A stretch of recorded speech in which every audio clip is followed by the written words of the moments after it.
नमस्कार, SBT news में आपका स्वागत है। पेश है 19 नवंबर मंगलवार दोपहर 1:15 बजे राजस्थान की 12 बड़ी खबरें। सबसे पहले एक नजर डालते हैं आज की हेडलाइंस पर। जयपुर में इंटरनेशनल फ्लाइट को छोड़कर चले गए पायलट। राजस्थान में उदयपुर में थाईलैंड की लड़की पर फायरिंग मामले में पुलिस जांच में हुए नए खुलासे। बीकानेर जिले में युवक के पिता को उठा ले गए प्रेम विवाह से नाराज युवती के परिजन। बढ़ता जा रहा है सफाई कर्मचारी भर्ती को लेकर विवाद। राजस्थान में तेज हो गया है सर्दी का असर, कई जगह है कोहरा। और अब खबरें विस्तार से सुनिए। राजस्थान में पेरिस से दिल्ली जा रही एयर इंडिया की इंटरनेशनल फ्लाइट को पायलट जयपुर में छोड़कर चले गए। पायलट का कहना था कि उनका ड्यूटी टाइम पूरा हो गया है। फ्लाइट में सवार 180 से ज्यादा पैसेंजर 8 घंटे तक जयपुर एयरपोर्ट पर परेशान होते रहे। इसके बाद में उन्हें बाय रोड दिल्ली भेजा गया। उदयपुर में 10 दिन पहले थाईलैंड की लड़की पर फायरिंग मामले में पुलिस जांच में नए खुलासे हुए हैं। घटना शहर के सुखेर थाना इलाके में हुई थी। लड़की को होटल बुलाकर छेड़छाड़ की गई थी, फिर मोबाइल से उसका अश्लील वीडियो बनाया गया। इस पर विवाद बढ़ा तो होटल में हिस्ट्री शीटर राहुल गुर्जर ने युवती पर फायर कर दिया। पुलिस ने 4 आरोपियों से 3 मोबाइल जब्त किए थे। इनमें पुलिस को युवती के साथ छेड़छाड़ के वीडियो बरामद हुए हैं।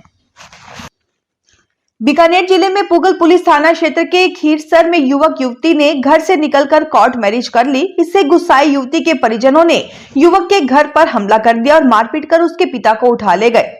पुलिस ने खोजबीन कर युवक के पिता को जैसलमेर में पाक बॉर्डर एरिया से बरामद कर लिया है। इस मामले में हाई कोर्ट ने युवती की अर्जी पर सुरक्षा के आदेश दे रखे हैं। खीरसर में चक 7 के WM निवासी युवक और पड़ोस में रहने वाली युवती में प्रेम हुआ। दोनों घर से निकले और 7 अक्टूबर को कोर्ट मैरिज कर ली। युवती के परिजन इससे नाराज थे। वे युवक युवती का पता लगाने के लिए युवक के परिजनों पर लगातार दबाव डाल रहे थे। आरोप है कि युवती के परिजनों ने युवक के घर पर हमला कर और मारपीट कर उसके पिता चानन राम कुम्हार को उठा ले गए। राजस्थान सरकार द्वारा प्रदेश में 23,820 पदों पर सफाई कर्मचारियों की भर्ती को लेकर दिनों दिन विवाद बढ़ता जा रहा है। एक और जहां अलग अलग श्रमिक संगठनों ने भर्ती प्रक्रिया की नियमों में संशोधन की मांग को लेकर आंदोलन कर रखा है, वहीं अब संयुक्त वाल्मीकि एवं सफाई श्रमिक संघ ने एक बार फिर भर्ती प्रक्रिया की तारीख को आगे बढ़ाने की मांग की है।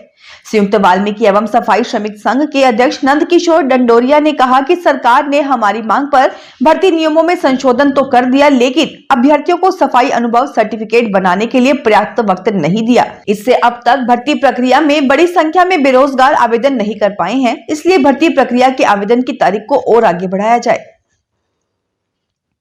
राजस्थान में सर्दी का असर अब तेज हो गया है। सीकर के फतेहपुर में कल पारा 6.5 डिग्री सेल्सियस दर्ज किया गया। श्रीगंगानगर और हनुमानगढ़ में 2 दिन से कोहरा कम है, लेकिन सर्दी का असर तेज है। भरतपुर में आज कोहरे के कारण विजिबिलिटी 50 मीटर से कम रही।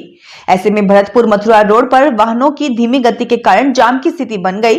टोंक में भी हल्का कोहरा रहा। वहीं अलवर में कोहरे के साथ स्मॉग भी नजर आ रहा है। कल सीकर में पारा 1.3 डिग्री की गिरावट होने के बाद 7 डिग्री से कम हो चुका है। सुबह कुछ ही इलाकों में हल्का कोहरा रहा। आने वाले दिनों में सर्दी बढ़ने के साथ तापमान में गिरावट के आसार हैं। जयपुर के वायु सेना विद्यालय में कार्यरत शिक्षिका शिवानी सैनी को air chief marshal Amarpreet Singh PVSM AVSM ने PRT श्रेणी में अखिल भारतीय वायु सेना स्कूल सर्वश्रेष्ठ शिक्षक पुरस्कार 2023 से सम्मानित किया। शिवानी सैनी को यह सम्मान नई दिल्ली स्थित वायु सेना ऑडिटोरियम में कार्यक्रम में प्रदान किया गया। बीकानेर में पुलिस अधीक्षक की स्पेशल टीम ने मिलिट्री इंटेलिजेंस के साथ मिलकर उदासर के पास मादक पदार्थ तस्करी में लिप्त 2 व्यक्तियों को गिरफ्तार किया है। मुखबिर की सूचना पर पकड़े गए व्यक्तियों की पहचान मंगल सिंह और रामनिवास गिरी के रूप में हुई है। दोनों आरोपी बंगला नगर क्षेत्र में मस्जिद के पास रहते हैं। उनके पास से 580 ग्राम अफीम बरामद की गई है। सर्दी के साथ ही कोहरे ने उत्तर भारत में असर दिखाना शुरू कर दिया है, जिससे रेल यातायात प्रभावित हो रहा है। कोहरे के कारण लिंक रैक देर से पहुंच रही हैं, जिससे राजस्थान में कई ट्रेनें अपने निर्धारित समय से घंटों देरी से रवाना हो रही हैं। इस वजह से यात्रियों को काफी असुविधा का सामना करना पड़ रहा है। उत्तर पश्चिम रेलवे के मुख्य जनसंपर्क अधिकारी कैप्टन शशि किरण ने बताया कि उत्तर प्रदेश, बिहार, बंगाल और झारखंड जैसे राज्यों में कोहरे का असर ट्रेनों के संचालन पर पड़ रहा है। अजमेर जम्मू तवी एक्सप्रेस गाड़ी संख्या 12413 आज शाम को अपने निर्धारित समय से 2 घंटे की देरी से रवाना होगी। वहीं अजमेर सियालदह एक्सप्रेस गाड़ी संख्या 12988 अपने निर्धारित समय के स्थान पर 6 घंटे की देरी से शाम को रवाना होगी। राजस्थान राज्य पथ परिवहन निगम अपनी वित्तीय स्थिति सुधारने के लिए बिना टिकट यात्रा करने वाले यात्रियों और इस लापरवाही में शामिल कर्मचारियों के खिलाफ सख्त कदम उठा रहा है। बीकानेर आगार के 2 कंडक्टरों को निलंबित किया गया है। ये कार्रवाई नागौर आगार की एक बस में 47 यात्रियों के बिना टिकट पाए जाने के बाद चेकिंग अभियान के तहत की गई। बीकानेर आगार की चीफ मैनेजर इंदिरा गोदारा ने बताया कि मुख्यालय के निर्देश पर नियमित रूप से बसों की चेकिंग की जा रही है। राष्ट्रीय विधि विश्वविद्यालयों में लॉ कोर्सेज में प्रवेश के लिए राजस्थान समेत देश भर में आयोज्य common law admission test CLAT के एडमिट कार्ड जारी कर दिए गए हैं। क्लैट के लिए एडमिट कार्ड रजिस्टर्ड उम्मीदवारों के लिए 1 दिसंबर को दोपहर 1:30 बजे तक आवेदन पोर्टल से डाउनलोड करने के लिए उपलब्ध होंगे। कंसोर्टियम की ओर से क्लैट 2025 एग्जाम का 1 दिसंबर को पेपर पेन मोड पर आयोजित किया जाएगा। क्लैट 2025 परीक्षा की अवधि 2 घंटे होगी और परीक्षा का समय दोपहर 2 बजे से शाम 4 बजे तक होगा।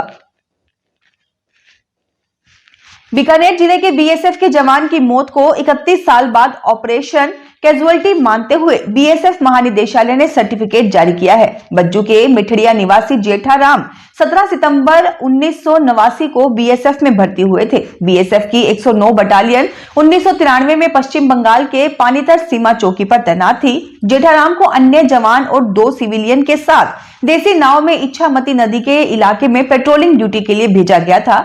नाव पलट जाने के कारण जेठाराम और दूसरा जवान नदी में डूब गए। जेठाराम वीरगति को प्राप्त हुए। राजस्थान में सामाजिक सुरक्षा पेंशन योजना में भौतिक सत्यापन से वंचित समस्त पेंशनर्स को 31 दिसंबर से पूर्व अनिवार्य रूप से सत्यापन करवाना होगा। बीकानेर में सामाजिक न्याय एवं अधिकारिता विभाग के सहायक निदेशक डॉक्टर अरविंद आचार्य ने बताया कि जिले में कुल 2,60,799 पेंशनर्स हैं, जिनमें से अब तक 57,218 पात्र पेंशनर्स का भौतिक सत्यापन करवाया गया है। फिलहाल इस बुलेटिन में इतना ही। फिर हाजिर होंगे और बड़ी खबरों के साथ।